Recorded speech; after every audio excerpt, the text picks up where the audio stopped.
जय सद्गुरुदेव, जय पच्चरणम। मेरे सद्गुरु की वाणी परम संत महात्मा यशपाल जी महाराज का प्रवृत्ति में निवृत्ति गृहस्थ धर्म के लिए श्रीमद् भगवद गीता का गीता सुधा भाष्य अध्याय 2 श्लोक 14। मात्रा स्पर्शास्तु कौन्तेय शीतोष्ण सुख दुःखदाः आगमापायिनो अनित्या स्तास्ति तीक्षस्व भारत। अब यदि यह पूछो कि यह तत्व समझ में क्यों नहीं आता, तो इसका कारण यह है कि मनुष्य इंद्रियों के अधीन होता है, और जब अंतःकरण इंद्रियों के फेर में पड़ जाता है तब मनुष्य भ्रम का आखेट हो जाता है।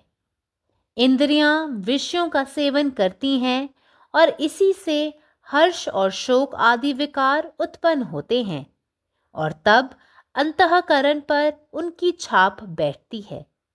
इसीलिए ये विषय कभी निश्चित या एक से नहीं रहते। वे कभी दुखमय जान पड़ते हैं तो कभी सुखमय। यह देखो कि सुगंध और दुर्गंध दोनों का मूल रूप गंध ही है, परंतु नाक से संसर्ग होने पर ये सुख और दुख उत्पन्न करती हैं। रूप चाहे भयंकर हो और चाहे सुंदर हो, पर होते हैं दोनों रूप ही। पर जब नेत्रों के द्वारा उनका अनुभव किया जाता है तब दुखमय व सुखमय संवेदना का अनुभव होता है।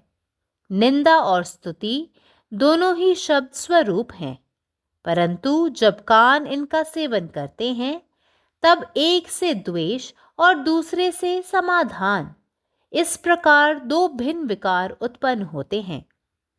कोमल और कठोर ये दोनों कल्पनाएं वास्तव में स्पर्श रूप ही हैं, परंतु जब त्वचा के द्वारा उनका ज्ञान होता है तब वे सुख और दुख उत्पन्न करने का कारण होती हैं। इसी प्रकार जब रस के विषय का भी रसेंद्रिय से संसर्ग होता है तब उसके दो भेद होते हैं, जो रुचि और अरुचि के कारण होते हैं। इन विषयों का सेवन करने से ही मूल स्वरूप से भ्रष्ट होने की नौबत आती है। हे अर्जुन, देखो, जब हम इंद्रियों के वश में होते हैं और शीत तथा उष्णता आदि का अनुभव करते हैं, तब मानो हम स्वयं ही सुख दुख के झमेले में फंसते हैं। सुख दुख देने वाले जो इंद्रियों के विषयों के साथ संयोग हैं, वे क्षणभंगुर और अनित्य हैं, इसलिए उनमें वास्तविक सुख का लेश भी नहीं है। परंतु इन इंद्रियों का यह स्वाभाविक धर्म ही है कि उन्हें इन विषयों के अतिरिक्त और कोई चीज अच्छी ही नहीं लगती। ये विषय मृग जल के समान अथवा स्वप्न में दिखाई पड़ने वाले हाथी के समान अनित्य हैं। इसलिए हे अर्जुन, तुम इन विषयों को दूर हटा दो और तिल भर भी इनका संग मत करो, अर्थात इनके आने जाने में राग द्वेष और हर्ष शोक मत करो। The contacts of the senses with the objects, O son of Kunti, which cause heat and cold, pleasure and pain, have a beginning and an end. They are transient, and as such, endure them bravely, O descendant of Bharat. Cold is pleasant at one time and painful at another. Heat is pleasant in winter but painful in summer. The same object that gives pleasure at one time gives pain at another time. So the sense contacts that give rise to the sensations of heat and cold, pleasure and pain come and go. Therefore, they are impermanent in nature.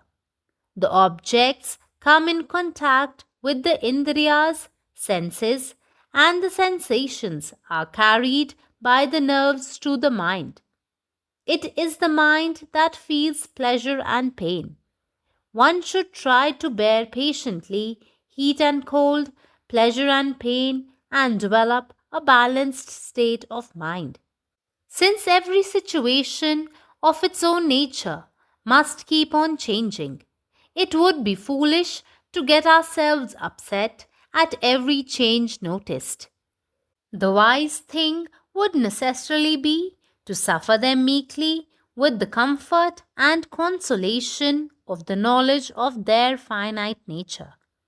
It is the attitude of the wise to get on with the life, both in joy and in sorrow, in success and in failure, in pain and in pleasure, with the constant awareness that even this will pass away. Om. जय गुरुदेव, जय पतशरण. आता तुम्ही जर विचाराल की हे तत्व समजत का नाही, तर त्याचे कारण असे आहे की मनुष्य इंद्रियांच्या अधीन आहे आणि जेव्हा विवेक इंद्रियांच्या जाळ्यात अडकतो तेव्हा मनुष्य भ्रमास बळी पडतो.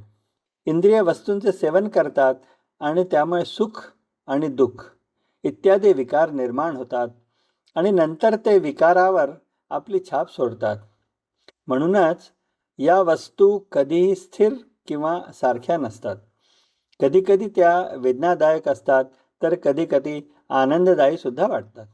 पहा की चांगल्या वासाचे आणि वाईट वासाचे मूळ स्वरूप वास आहे, पण जेव्हा ते नाकाच्या संपर्कात येतात तेव्हा ते आनंद आणि दुःख निर्माण करतात. रूप भयानक असो किंवा सुंदर, दोन्ही रूपच असतात, पण जेव्हा ते डोळ्यांनी अनुभवले जातात तेव्हा वेदनादायक किंवा आनंददायी संवेदना अनुभवल्या जातात. टीका आणि प्रशंसा दोन्ही शब्दांच्या स्वरूपातच असतात, पण जेव्हा कान त्यांना सेवन करतात तेव्हा एकाकडून द्वेष आणि दुसऱ्याकडून समाधान अशा प्रकारे दोन भिन्न विकार उद्भवतात. मऊ आणि कठीण या दोन संकल्पना प्रत्यक्षात स्पर्शाचेच स्वरूप आहे, परंतु जेव्हा त्या त्वचेद्वारे जाणवतात तेव्हा त्या आनंद आणि दुःख निर्माण करण्याचे कारण असतात. त्याचप्रमाणे जेव्हा चवीची वस्तू देखील चवीच्या इंद्रियाच्या संपर्कात येते तेव्हा ती दोन प्रकारामध्ये विभागली जाते, जी आवड आणि नापसंतीचे कारण असतात. या वस्तूंचे सेवन केल्याने आपण आपल्या मूळ स्वरूपापासून विचलित होतो. हे अर्जुना, पहा, जेव्हा आपण इंद्रियाच्या नियंत्रणाखाली असतो आणि थंडी आणि उष्णता इत्यादी अनुभवतो तेव्हा जणू आपण स्वतः सुख आणि दुःखाच्या गोंधळात अडकतो. सुख आणि दुःख देणाऱ्या वस्तूंशी इंद्रियांचा संबंध क्षणिक आणि तात्पुरता असतो, म्हणून त्यांच्यात खरा आनंदाचा एकही मागमूस दिसत नाही. परंतु या इंद्रियांचा स्वभावच असा आहे की त्यांना त्या वस्तूशिवाय दुसरे काहीही आवडत नाही. या वस्तू हरणासाठी पाण्यासारख्या किंवा स्वप्नात दिसणाऱ्या हत्तीसारख्या क्षणिक आहे. म्हणून हे अर्जुना, तू या विषयांना दूर ठेवायला हवे आणि त्यांच्याशी थोडासाही संबंध ठेवू नकोस. म्हणजेच प्रेम किंवा द्वेष वाटू नकोस किंवा त्यांच्या येण्या जाण्यावर आनंद किंवा शोक करू नकोस. जय गुरुदेव. సుధా పరసత్ మహాత్మా శ్రీ శివాజీ మహారాజు వారిచే ప్రతిపాదించబడిన ప్రవృత్తిలో నివృత్తి గృహస్థ మార్గంలో గీతా భాష్యము అధ్యాయము 2 సాంఖ్యయోగము శ్లోకం 14. ఒకవేళ ఈ తత్వము మానవులకు ఎందుకు అర్థం కావట్లేదని నీవు అడగవచ్చు. దీనికి కారణం ఏమిటంటే మానవుడు ఇంద్రియాలకు ఆధీనుడొకటియే మరియు అంతఃకరణము ఇంద్రియాల వల్ల ఎప్పుడైతే పడుతుందో అప్పుడు మానవుడు భ్రమకు వసులవుతాడు. ఇంద్రియాల విషయాలను సేవిస్తూ స్వీకరిస్తూ ఉంటాయి. దానిచే హర్షశోకాది వికారములు జనిస్తూ ఉంటాయి. అప్పుడు అంతఃకరణపై వాటి ముద్ర పడుతుంది. అందుచేతనే ఈ విషయాలు ఎప్పుడు నిశ్చిత రూపంలో లేదా ఒకేలా ఉండవు. అవి ఒకప్పుడు దుఃఖమయముగాను మరొకసారి సుఖమయంగాను తెలియబడుతూ ఉంటాయి. ఇది చూడు, సుగంధ దుర్గంధముల మూల రూపము వాసనయే. అయితే నాసికతో సాంగత్యం చెందుడిచే అవి సుఖమును దుఃఖమును కలిగిస్తాయి. రూపం భయంకరంగా ఉన్నా లేదా సుందరంగా ఉన్న రెండు రూపములే. అయితే నేత్రాల ద్వారా వాటి అనుభవం కలిగినప్పుడు దుఃఖమయమైన లేదా సుఖమయమైన జ్ఞాన అనుభవం కలుగుతుంది. నింద మరియు స్థితి రెండు శబ్దరూపములే. అయితే చెవులు వాటిని వినడం జరిగినప్పుడు ఒకదాంచే ద్వేషము, మరొకదాంచే తృప్తి లేదా ఆనందము, ఈ విధంగా రెండు భిన్న వికారములు జనిస్తాయి. కోమలము మరియు కఠోరము ఈ రెండు కల్పనలు వాస్తవానికి స్పర్శరూపములే. అయితే చర్మము ద్వారా వాటి జ్ఞానం కలిగినప్పుడు అవి సుఖము మరియు దుఃఖములు కలిగించుటకు కారణమవుతున్నవి. ఇదే ప్రకారంగా రస సంబంధ విషయంలో కూడా రసేంద్రియ సాంగత్యము ద్వారా రెండు భేదాలు కలుగుతున్నవి. అవే రుచికి అరుచికి కారణమవుతున్నవి. ఈ విషయములను స్వీకరించుట చేత మూల స్వరూపం నుండి పతనమయ్యే స్థితి వస్తుంది. ఓ అర్జున, చూడు, మనం ఇంద్రియాలకు వశమైనప్పుడు శీతోష్ణాదులను అనుభవిస్తాము. అప్పుడు మనంతట మనమే సుఖదుఖాల జంజాటంలో చిక్కుంటాము. సుఖదుఖాలనిచ్చే ఇంద్రియ విషయాల సాంగత్యం ఏదైతే ఉందో అది క్షణభంగరము, అనిత్యము. అందుచేత వానిలో వాస్తవిక సుఖము లేసి మాత్రం కూడా లేదు. అయితే ఈ ఇంద్రియాల స్వాభావిక ధర్మం ఏమిటంటే వాటికి ఈ విషయాలు తప్ప మరే వస్తువు బాగుండదు. ఈ విషయాలు ఎండమావులోని నీరు వలెను లేదా స్వప్నంలో కనిపించే ఏనుగుతోనూ సమానంగా అనిత్యమైనవి. అందుచేత ఓ అర్జున, నీవు ఈ విషయాలను దూరంగా తొలగించు. నువ్వు గింజంత కూడా వీటి సాంగత్యమును పొందకు. అనగా వీటి రాకపోకలందు రాగద్వేషాదులు హర్షశోకాలు పొందవద్దు. పరమాత్మ, నీవే ఉన్నావు, నీ ఇష్టమే నెరవేరాలి. జై సద్గురుదేవ్, జై പദ ശരണം. സദ്ഗുരുവിൻ്റെ സന്ദേശം. മനുഷ്യൻ ഇന്ദ്രിയങ്ങളുടെ നിയന്ത്രണങ്ങൾക്ക് വിധേയനായതുകൊണ്ട് ഈ തത്വങ്ങൾ മനസ്സിലാവുന്നില്ല. മനസാക്ഷി ഇന്ദ്രിയങ്ങളുടെ കെണിയിൽ കുടുങ്ങിയാൽ മനുഷ്യൻ മായയുടെ ഇരയായി മാറുന്നു. ഇന്ദ്രിയങ്ങൾ വസ്തുക്കളെ ഉപയോഗിക്കുന്നു. ഇതുമൂലം സന്തോഷവും ദുഃഖവും പോലുള്ള അസ്വസ്ഥതകൾ ഉണ്ടാവുകയും അവ പിന്നീട് മനസാക്ഷിയിൽ അവയുടെ മുദ്ര പതിപ്പിക്കുകയും ചെയ്യുന്നു. അതുകൊണ്ടാണ് ഈ വസ്തുക്കൾ ഒരിക്കലും സ്ഥിരമോ സമാനമോ ആകാത്തത്. ചിലപ്പോൾ അവ വേദനാജനകവും ചിലപ്പോൾ സുഖകരവുമായി തോന്നാം. നല്ല ഗന്ധത്തിൻ്റെയും ദുർഗന്ധത്തിൻ്റെയും അടിസ്ഥാന രൂപം ഗന്ധമാണെന്നറിയുക. എന്നാൽ അവ മൂക്കുമായി സമ്പർക്കത്തിലാകുമ്പോൾ സന്തോഷത്തിനും അസ്വസ്ഥതയ്ക്കും കാരണമാകുന്നു.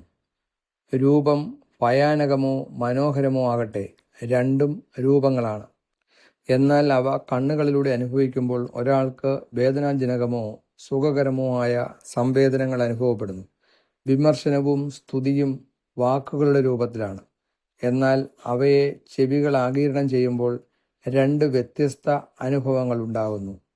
ഒന്ന് വെറുപ്പിനും മറ്റൊന്ന് സംതൃപ്തിക്കും കാരണമാവുന്നു. മൃദുവും കഠിനവുമായ രണ്ടവസ്ഥകളും യഥാർത്ഥത്തിൽ സ്പർശനത്തിൻ്റെ രൂപങ്ങളാണ്. എന്നാൽ അവ ചർമ്മത്തിലൂടെ മനസ്സിലാക്കുമ്പോൾ ആനന്ദത്തിനും ദുഃഖത്തിനും കാരണമാകുന്നു. അത് രുചിയുള്ള വസ്തു രുചിയുടെ ഇന്ദ്രിയവുമായി സമ്പർക്കത്തിൽ വരുമ്പോൾ അതിനെ രണ്ട് തരങ്ങളായി തിരിച്ചിരിക്കുന്നു. അവ ഇഷ്ടത്തിനും അനിഷ്ടത്തിനും കാരണമാകുന്നു. ഈ വസ്തുക്കളെ കഴിക്കുന്നതിലൂടെയാണ് നാം യഥാർത്ഥ രൂപത്തിൽ നിന്ന് വ്യതിചലിക്കുന്നത്. ഹേ അർജുന, നോക്കൂ, നമ്മൾ ഇന്ദ്രിയങ്ങളുടെ നിയന്ത്രണത്തിലായിരിക്കുകയും തണുപ്പ്, ചൂട് മുതലായവ അനുഭവിക്കുകയും ചെയ്യുമ്പോൾ നമ്മൾ സ്വയം സുഖദുഃഖങ്ങളുടെ കുരുക്കിൽ അകപ്പെട്ടതുപോലെയാണ്. സുഖദുഃഖങ്ങൾ നൽകുന്ന വസ്തുക്കളുമായി ഇന്ദ്രിയങ്ങളുടെ ബന്ധം ക്ഷണികവും താൽക്കാലികവുമാണ്. അതിനാൽ അവയിൽ യഥാർത്ഥ ആനന്ദത്തിൻ്റെ ഒരു കണിക പോലുമില്ല. എന്നാൽ ഈ ഇന്ദ്രിയങ്ങളുടെ സ്വാഭാവിക സ്വഭാവം ഈ വസ്തുക്കളല്ലാതെ മറ്റൊന്നും അവ ഇഷ്ടപ്പെടുന്നില്ല എന്നതാണ്. ഈ വസ്തുക്കൾ ഒരു മരീചികയിലെ വെള്ളമോ സ്വപ്നത്തിൽ കാണുന്ന ആനയോ പോലെ താൽക്കാലികമാണ്. അതിനാൽ അല്ലയോ അർജുന, നീ ഈ വസ്തുക്കളെ അകറ്റി നിർത്തണം. അവയുമായി അല്പം പോലും സഹവസിക്കരുത്. അതായത് അവയുടെ വരവിലോ പോക്കിലോ ആസക്തിയോ വെറുപ്പോ സന്തോഷമോ ദുഃഖമോ ഉണ്ടാകരുത്. പരമാത്മാവ് നീ തന്നെ, നിന്റെ ഇഷ്ടം പൂർണ്ണമാകട്ടെ. ജയ് സദ്ഗുരുദേവ്, ജയ് പദശരണം.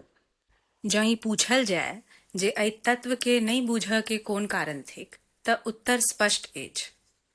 मनुष्य अपन इंद्रिय सबके अधीन अछि, आ जखन अंतःकरण इंद्रिय के फेरा में पड़ि जाइत अछि तखन ओ मनुष्य अपन भ्रम के शिकार बनि जाइत अछि। इंद्रिय सब विषयक सेवन करैत अछि, आ ताई सेवन सँ हर्ष, शोक, राग, द्वेष एहन विकार उत्पन्न होइत अछि। ई विकार अंतःकरण पर अपन छाप छोड़ि दैत अछि। यह कारण थिक जे विषय वस्तु सब कखनो निश्चित नहीं रहैत अछि। एके वस्तु कखनो दुखद बुझाइत अछि तऽ कखनो सुखद। देखू, सुगंध आ दुर्गंध दुनू के मूल गंध होइत अछि, मुदा नासिका के संपर्क में आबैत देरी सुख वा दुखक भाव उत्पन्न करैत अछि। भयंकर हुए आ कि सुंदर, दुनू होइत अछि रूपे, मुदा आँखिक सोझा में आबैत देरी रूप के अनुभव सुखद वा दुखद बनि जाइत अछि। निंदा आ स्तुति दुनू मात्र शब्द छी, मुदा जखन कान एकरा ग्रहण करैत अछि तखन एक सँ द्वेष उत्पन्न होइत अछि, दोसर सँ समाधान, अर्थात एके स्रोत सँ दू विपरीत विकार जन्म लैत अछि। कोमलता आ कठोरता ई दुनू सेहो मात्र स्पर्श रूप के कल्पना छी, मुदा देह सँ स्पर्श के अनुभव होइत देरी एहि कल्पना सबसँ सुख वा दुख उत्पन्न होइत अछि। तहिना जखन रस वस्तु रसेंद्रिय सँ संसर्ग करैत अछि, रुचि वा अरुचि के कारण ओहि स्वादक भिन्नता होइत अछि। ई भोग वस्तु के ग्रहण करऽ सँ मनुष्य भ्रष्ट हेबाक स्थिति में आबि जाइत अछि। हे अर्जुन, देखू, जखन हम इंद्रिय सबके अधीन भऽ जाइत छी आ शीत उष्णता आदि के अनुभव करैत छी तखन हम स्वयं सुख दुख के फेरा में पड़ि जाइत छी। इंद्रिय के विषय संग जे संयोग होइत अछि, जे दुख आ सुख उत्पन्न करैत अछि, ओ सब क्षणिक छी, नाशवान छी, तैं ओहि में वास्तविक सुख लेश मात्र नहीं अछि। मुदा हे अर्जुन, ई इंद्रिय सभक स्वाभाविक धर्म यह थिक जे विषय विकार छोड़ि कऽ आन कोनो वस्तु इंद्रिय सबके नीक नहीं लागैत अछि। ई विषय सब मृगजाल वा स्वप्न में देखल हाथी जकाँ भ्रांतिजनक अछि। तैं हे अर्जुन, अहाँ एहि विषय भोग सँ अपन चित्त के हटा लिअ आ रत्ती भर के संबंध नहीं राखू। एकर माने ई भेल जे एकर आवागमन में अहाँ राग द्वेष नहीं करू, हर्ष शोक नहीं करू। अखिल भारतीय संत मत सत्संग, पंजीकृत दिल्ली, मुख्यालय B20 CC colony, Rana Pratap Bagh के सामने, दिल्ली।